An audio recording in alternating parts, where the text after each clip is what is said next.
Okay, well, I think mine's finally working, so. But my kids are trying to get back on your thing, so. All right. Bye. Okay, we're getting started. Page 180. It says it's recording.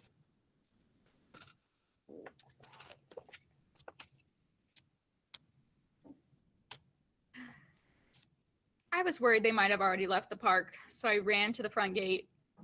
And sure enough, the purple van was pulling away.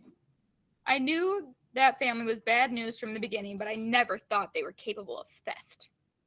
Dad used the phone at the front desk to call the police, but the cops said that without a license plate number, it would be really hard to track down our stolen stuff.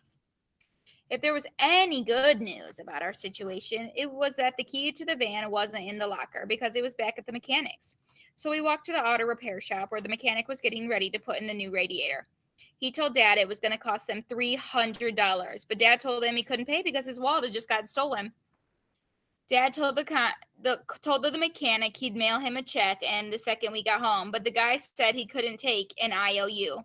He said what he could do was put some sealant in the busted radiator, which would last a day or two before it wore off. But the mechanic said we'd have to run the heater inside the van at full blast to keep the engine from overheating.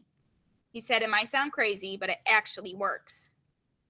Mom and Dad talked it over and decided we should just drive the van all the way home. We didn't have any money or a phone, but we did have a full tank of gas. Dad figured if we drove straight through, we'd get back at about 3 in the morning. Mom seemed pretty sad the trip was getting cut short, but to be honest, I was kind of relieved. When we got in the van, Dad turned up the heat just like the mechanic told him to do, and within about 30 seconds, it was 100 degrees in the car. Okay, so now they're stuck in the car with their whole family, and the heat's on, and it's summertime. That's no fun. Mom opened all the windows up front, but it was like a furnace when I was sitting, since the windows back there don't open. I told Mom I didn't think I could make it all the way home without dying of heat stroke, but she said I'd be fine as long as I stayed hydrated. Then she got 2 cases of water out of the boat and brought them into the van. We headed out onto the highway, and I went through the bottles of water in the I went through 4 bottles of water in the first hour. I tried to fall asleep to make the trip go faster, but when I got woken up by somebody I tried to fall asleep to make the trip go faster, but I got woken up by somebody started honking their horn. Sorry. The people in the car next to us were waving their arms and trying to get our attention. When I looked behind us, I was surprised to see that the top of our boat was loose and flapping around in the wind, and everything inside our boat was flying out. Cars were swerving left and right, trying to avoid our stuff flying through the air. By now, Dad had seen what was going on in the rearview mirror, and he pulled over to the side of the road. We spent the next 2 hours walking down the highway trying to recover all of our stuff. We had given up when it got dark. Okay, so fun fact. That's a real life thing. If there's not like a tarp on cars and trucks and things can fly out. So they're losing all their stuff, which stinks. And it's also no good because it can hurt other people that are driving and, yada, yada, yada. Once we got back to the van, we sorted through all the things we had collected. I say I found about 2/3 of the clothes I packed for the trip. Mom said there were whole bags that were missing. What was really gross was that a few of the items we picked up weren't even ours. Roderick found a pair of underwear that was stiff as cardboard. Once we got back in the car, Mom said we needed to start thinking about eating. Roderick wanted to open the package of cinnamon rolls that was still in the grocery bag, but Mom said they hadn't been refrigerated and he'd get sick if he ate them. Mom used the GPS to try to find a place to eat, but the only places that were open at this hour were fast food, and Mom wasn't happy about that.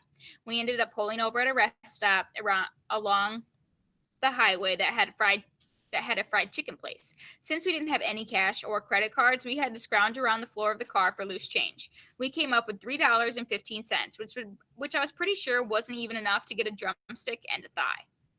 Mom said maybe they had a value menu with less expensive items, so we got out of our car and walked into the restaurant.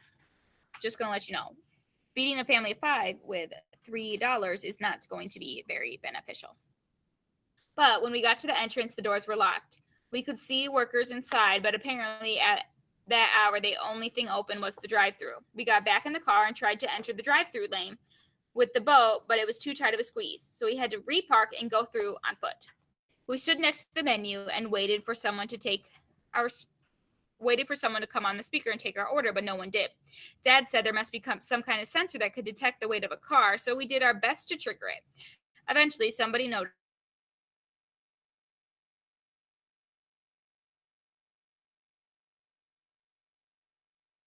chicken nuggets and a biscuit.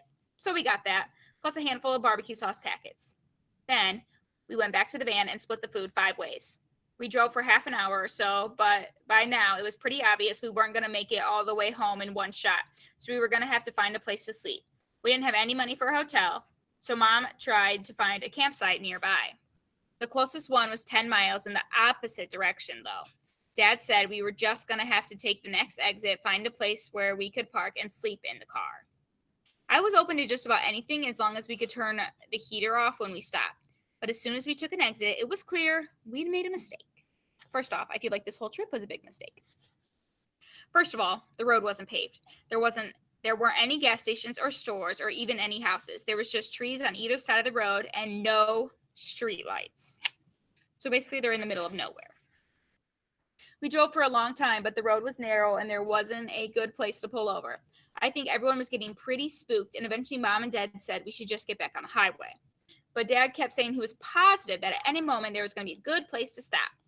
The farther we went, though, the more nervous Mom became because now even the GPS didn't know where we were. We saw some signs up ahead, and we all got excited that maybe we were getting back to civilization. But we were wrong. All right, so if you're looking at those signs, warning, hunting area, then there's a deer in like a scope zone. So, got to be dangerous. Although you can't hunt at night, so they're probably worried for no reason. But that's beside the point. Right at the moment, everyone's nerves were totally shot. There was a really loud noise. Bang! Dad swerved off the road, and our car came to a stop in the mud. My ears were ringing, and I looked around to try to figure out what had happened. I expected to see broken glass everywhere, but the windows were intact, and there was some kind of weird goo all over them. Roderick had the gooey stuff on the back of his head and was totally freaking out. I still didn't know what was going on, but then I looked in the grocery bag, which had shreds of cinnamon roll package inside. The tube had exploded because the bag was sitting right on top of the heater vents. But Roderick didn't know that yet. He had unkicked cinnamon rolls all over the back of his head, and he thought the dough was his brains. Scream! What upset Roderick even more was when he saw Manny licking the stuff off his fingers. Shriek! So Roderick thinks it's his brains, but it's not. It's just cinnamon rolls. So cinnamon rolls, if you've ever seen them, are like croissants. They're in tubes. So they have to be refrigerated. And if you don't refrigerate them, they will explode. Like it would happen at home. Like if I'm not saying don't do it. It's not safe. But if you had a can of cinnamon rolls at your house and you left it out overnight, it would eventually poop, pop, and it would explode and would make a big mess for sure. Nolan, what are you doing, sir? You need to be on your, whatchamacallit. You're reading RTI. Once Roderick figured out what happened and calmed down, we cleaned up the inside of the minivan with some paper towels. Then Dad turned the car around and drove back to the highway. The next exit, there was a supermarket with an empty parking lot, so Dad pulled in for the night. We only had 4 reclining seats in the van and 5 people, so Mom volunteered Dad to sleep in the boat. I know Dad was looking forward to using his boat on the trip, but I'm guessing this is not what he had in mind. Wednesday. So we started this adventure on Friday, and now it is Wednesday, and I don't know about you, but I think nothing positive has really happened on this trip. It took a long time to fall asleep last night, and when I woke up at about 6 in the morning when the grocery store employees started arriving for work. But then the sun was up, and it was already hot in the car. Plus, we were all sticky and miserable from sleeping in our clothes. We walked over to the grocery store to see if they'd let us use the bathroom to wash up, but the manager said the store wouldn't be open for customers for another 2 hours. When we were walking back to the car, Mom said we could use Manny's baby wipes to get cleaned up, but then she realized she had accidentally locked the keys inside the minivan. Literally, what else could go wrong at this point?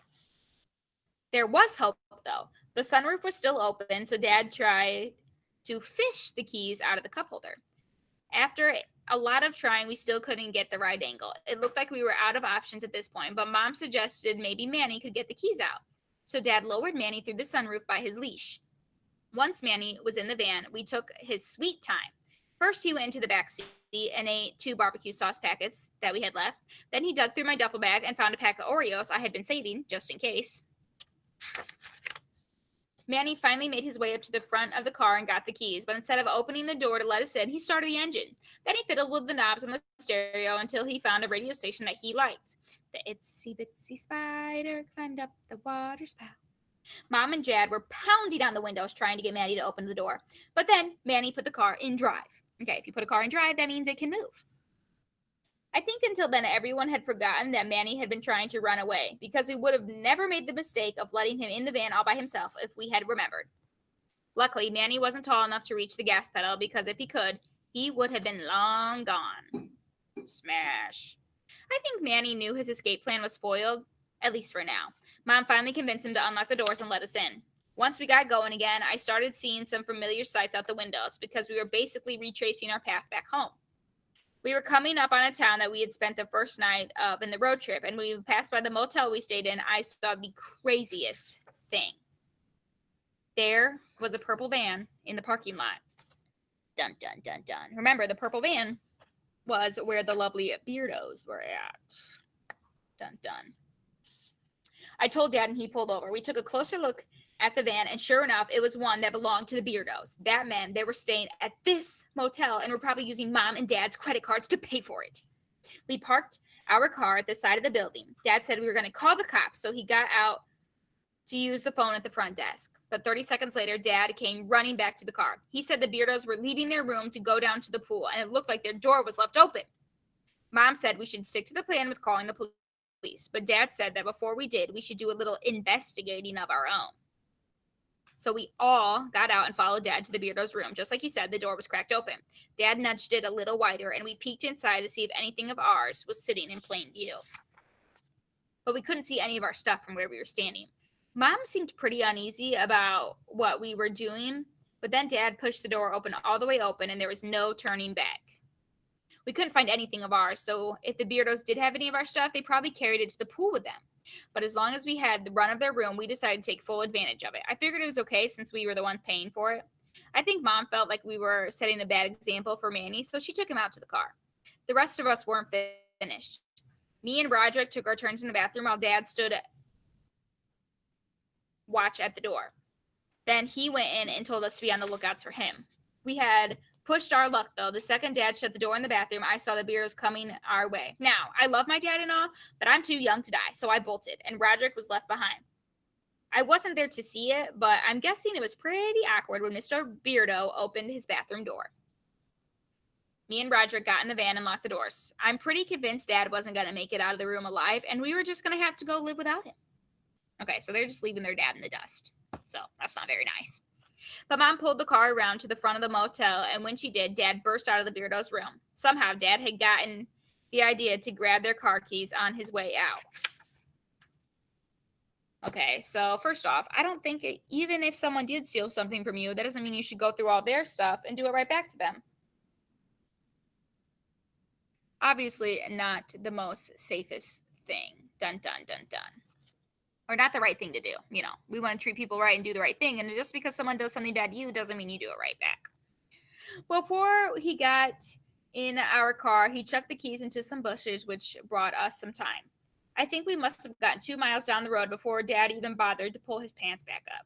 We high-fived each other because we had escaped with our lives. But in our rush to get away, we forgot to turn on the heater. And a few seconds later, the radiator conked out.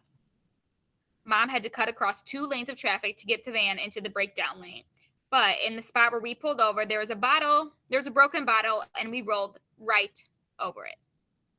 Okay, so broken bottle would be glass, and you can't put glass in a tire, otherwise, pop. Oh my goodness. Once again, their lives are going terrible. We got out of the car so we could change the tire. Dad opened the back of the hatch to find his jack, and unfortunately, I had taken it out before we left for the trip to make room for my pillow. The only thing we could do at this point was wait for help to come. Eventually, a car pulled up over behind us, and when we got closer, we knew we were in big trouble. It was a purple van. I figured the Beardos might try to ram us with their car, so I braced for impact. But then the van slowed down, and when the doors opened, it wasn't the Beardos at all. It was pretty obvious that whoever these guys were, they were here to help. but they didn't speak English, so we were having trouble communicating with them. Mom and Dad tried to act out what was wrong with the car, and I'm pretty sure the two guys thought my parents had completely lost their minds. Then Manny surprised everyone by speaking perfect Spanish. Solo dos amigos, gracias por favor ayudarnos. Mrs. Kneifel doesn't speak Spanish, so I apologize if that was no good. The conversation between Manny and the two guys lasted a long time, so I figured Manny was explaining everything that had happened on our trip. He must have done a good job making these guys feel sorry for us because the next thing we knew, they were offering us a ride, and I'm happy to say their air conditioning worked great. Tun con zero, cantiera, para mi amor. I think we assumed these guys were taking us to a mechanic or something, but we were wrong. We should have realized that if Manny was the one doing all the talking, we'd end up going where he wanted to go. Ooh, that's really cool, Isaac. If you can see where they're going, petting zoo. And why would Manny want to go to a petting zoo? Someone in the chat, tell me why Manny would want to go to a petting zoo. Right, that's where they left the pig. Oh my goodness. Sunday. Like I said before, Mom was right about pigs being smart. She had it house trained within a week, and the pig even knows a few tricks already. The only real complaint is that now I never get a chance to watch my shows on TV because the pig has figured out how to use the remote. But I'm going to let that go because I don't want to get bit a second time. What sound does a cow make? Oink. It's taken a while for everything to get back to normal after the trip. Dad had to take a few more days off of work to cancel all his credit cards and get new ones. And tomorrow, Mom and Dad are supposed to go out and get new driver's license and phones. Our minivan's been at the mechanic since it had got towed. We gave the boat to the drivers who helped us out as a way of saying thanks, which actually was Mom's suggestion. Remember, it's Dad's boat, so he's probably not happy to see it go, but oh well. Mom's been saying that even though our trip didn't go the way we planned, it was still an adventure. And she's been working on an article to send to Family Frolic that I seriously hope does not get published. Mom's also been making a scrapbook, and she asked everyone to contribute a souvenir to put inside. I was going through all my clothes I wore on the trip, and I picked up my shorts. Something small fell out on the floor. This part, cliff or plot twist. It was the key to Soak Central. So remember, they lost the key, they thought, and someone had stolen it. So then they had nothing. He had the key the whole time. Oh my goodness, which means that their phones and their wallets and everything were safe and sound at the water park, just left. Oh my goodness. I couldn't believe I had the key all along. It turns out that I was wrong about our locker numbers, but I should get some credit for being close. 292. Now that I have the key, I have a tough decision to make. I feel like a page from one of those Choose Your Own Adventures books. I figured I have 3 basic choices. 1, I can tell Mom and Dad the truth and deal with the consequences. 2, I can plant the key in Roderick's dirty laundry and let him take the blame. Or 3, I can flush the key down the toilet and forget this whole thing ever happened. The 4th option involves the pig, but I hadn't worked out all the details on that one yet. But like I said before, whatever I have a difficult choice to make, I always seem to pick the wrong one. And whichever way I go here, it's hard to see this story having a happy ending.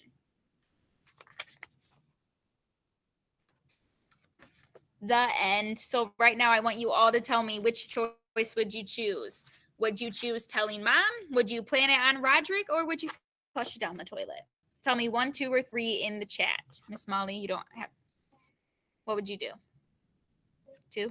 Miss Molly's not on our chat, and she said that she would do 2, plan it on Roderick. I'm not sure what I would do, but I do have some directions for you now.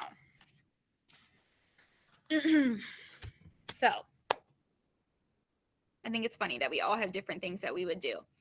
So before tomorrow, I would tell the truth. I'm glad some of you would tell the truth. Other you are like, plan it on Roderick, plan it on Roderick.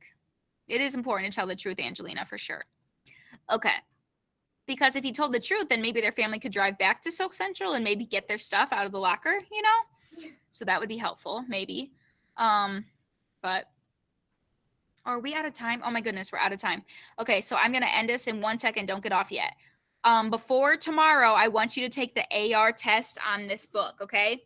If you are one of the people that had taken the AR test in the past, please send me an email to remind me of that. That way I don't mark it down as missing. Just send me an email saying, oh, I'm one of those guys that I don't need to take the AR test because I'd already done it in the past. If you've never taken the AR test on this book, please take the AR test before reading RTI tomorrow. We are out of time though, so I'll see you later. I'm so glad we finished this book. Keep the book though. I'll be collecting it probably next Monday. Bye-bye. Take the AR quiz.